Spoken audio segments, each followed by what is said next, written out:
Pernah nggak kamu ngerasa heran? Kok ya banyak banget orang Tionghoa yang sukses dalam bisnis, punya usaha sendiri, dan bisa bertahan dari zaman ke zaman? Padahal mulai dari nol, coba deh lihat di sekitar kamu. Dari toko kelontong di ujung gang, sampai perusahaan besar, sering banget pemiliknya keturunan Tionghoa. Mereka dikenal gigih, hemat, dan jago banget ngatur uang. Tapi, apakah itu cuma karena warisan keluarga? Atau karena udah kaya dari lahir? Jawabannya, gak juga. Kebanyakan orang Tionghoa dulu justru datang ke Nusantara dalam kondisi miskin. Mereka kerja keras dari bawah, buka usaha kecil-kecilan, nabung sedikit demi sedikit, sampai akhirnya bisa berdiri kokoh seperti sekarang. Nah, di video ini, kita bakal bahas rahasia jadi kaya ala orang Tionghoa. Bukan dari sisi mistis atau keberuntungan, tapi dari cara berpikir dan kebiasaan hidup yang mereka pegang kuat turun-temurun. Gaya hidup mereka bukan sekadar soal kerja keras, tapi juga soal filosofi, cara mereka memandang uang, cara memperlakukan pelanggan, bahkan bagaimana mereka mendidik anak tentang nilai uang sejak kecil. Dan yang menarik, semua prinsip itu bisa banget kamu terapkan, meskipun kamu bukan keturunan Tionghoa, karena kunci sukses mereka bukan di darah, tapi di mindset. Jadi, kalau kamu pengen ngerti gimana cara berpikir orang Tionghoa dalam urusan uang dan bisnis, tonton sampai habis, karena kita bakal kupas tuntas, langkah demi langkah, bagaimana mereka membangun kekayaan dari nol, sampai bisa berdiri stabil di tengah persaingan.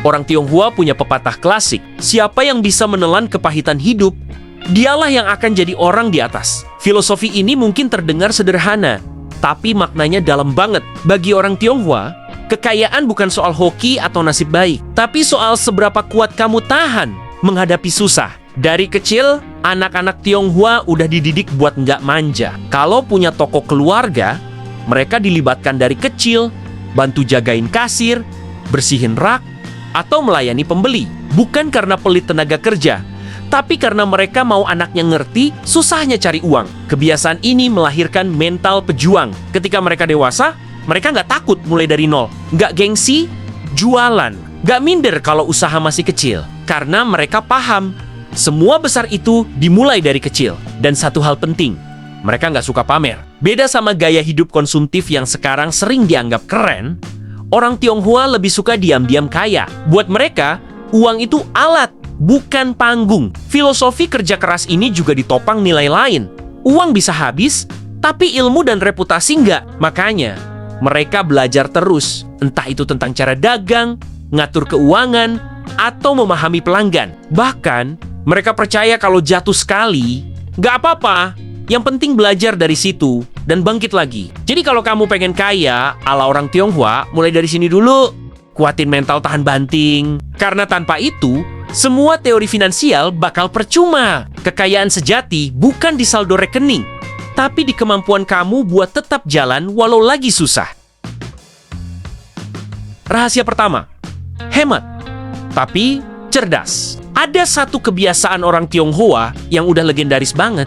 Hemat, tapi jangan salah paham. Hemat di sini bukan berarti pelit. Kalau kamu perhatiin, mereka nggak sembarangan keluar uang. Bukan karena takut miskin, tapi karena mereka tahu setiap rupiah harus punya nilai balik. Contohnya, banyak orang Tionghoa rela hidup sederhana di awal.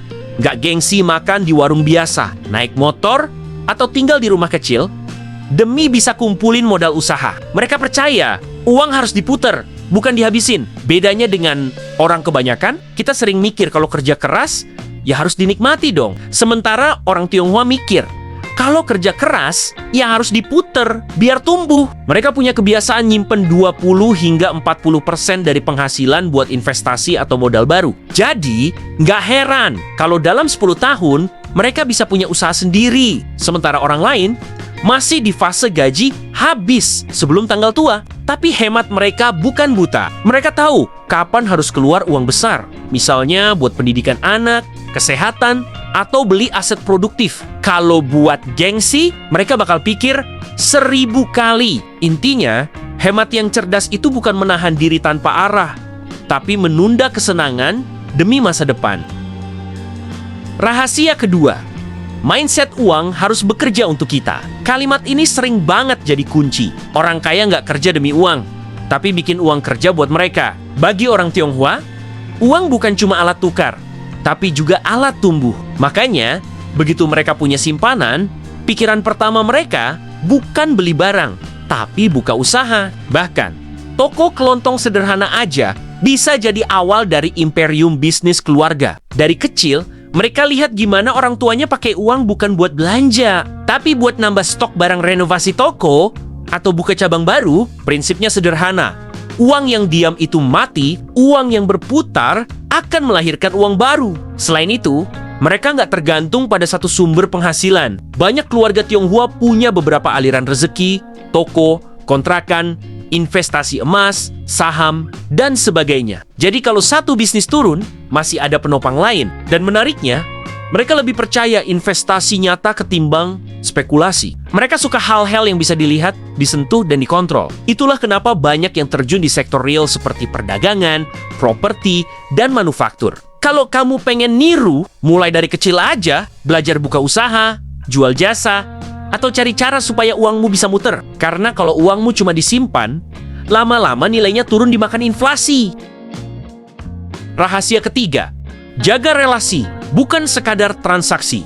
Satu hal yang bikin bisnis orang Tionghoa awet, mereka nggak cuma jual barang, tapi bangun hubungan. Mereka percaya, pelanggan itu aset. Kalau orang udah percaya sama kamu, mereka akan datang lagi dan lagi.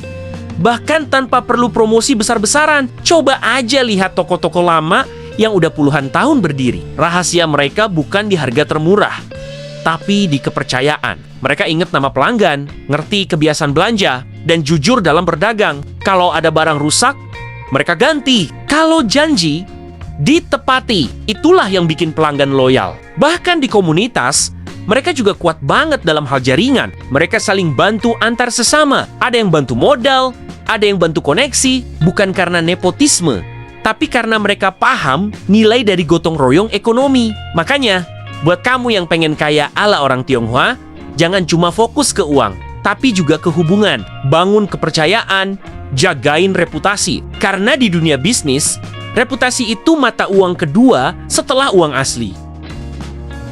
Rahasia keempat, didik anak sejak dini. Ini mungkin salah satu faktor paling kuat kenapa kekayaan mereka bisa bertahan lintas generasi. Anak-anak Tionghoa diajarin tentang uang sejak kecil. Bukan cuma teori, tapi praktek. Mereka dikasih tanggung jawab kecil, bantu di toko, ngitung uang kembalian, atau simpan uang angpau. Tujuannya sederhana, supaya mereka ngerti nilai uang dan nggak tumbuh jadi boros. Selain itu, mereka juga belajar disiplin dan tanggung jawab. Nggak semua anak langsung dikasih warisan, kadang malah disuruh mulai dari bawah, kerja di toko orang dulu, biar ngerasain prosesnya. Filosofi yang diajarkan, jangan manja sama warisan, tapi bangun kemampuan sendiri. Makanya, banyak generasi muda Tionghoa yang sukses bukan karena harta orang tua, tapi karena kebiasaan kerja keras yang ditanamkan sejak kecil. Rahasia kelima, percaya pada energi usaha. Meski kelihatan sangat logis dan realistis, orang Tionghoa juga percaya pada energi yang sering disebut K. Tapi Kai di sini bukan mistis, lebih ke energi positif dalam usaha. Mereka percaya kalau kita kerja dengan niat baik, jujur, dan semangat tinggi, energi itu bakal balik lagi dalam bentuk rezeki. Makanya, banyak toko mereka yang dijaga rapi, bersih, dan cerah. Bukan sekadar biar enak dilihat, tapi karena mereka yakin suasana yang positif akan menarik keberuntungan. Bahkan, prinsip feng shui juga nggak cuma soal arah pintu atau meja kasir, tapi soal keseimbangan energi, gimana lingkungan bisa mendukung semangat kerja. Intinya, mereka berusaha menciptakan vibe yang produktif dan membawa hoki lewat kerja keras, disiplin, dan lingkungan yang positif. Kalau kita simpulkan, semua prinsip tadi punya satu benang merah. Orang Tionghoa nggak mengejar kekayaan, tapi membangun fondasi hidup yang kuat. Dan dari fondasi itulah, kekayaan datang sebagai hasil. Mereka bekerja keras bukan karena serakah, tapi karena nggak mau tergantung. Mereka hemat bukan karena pelit, tapi karena menghargai jerih payah.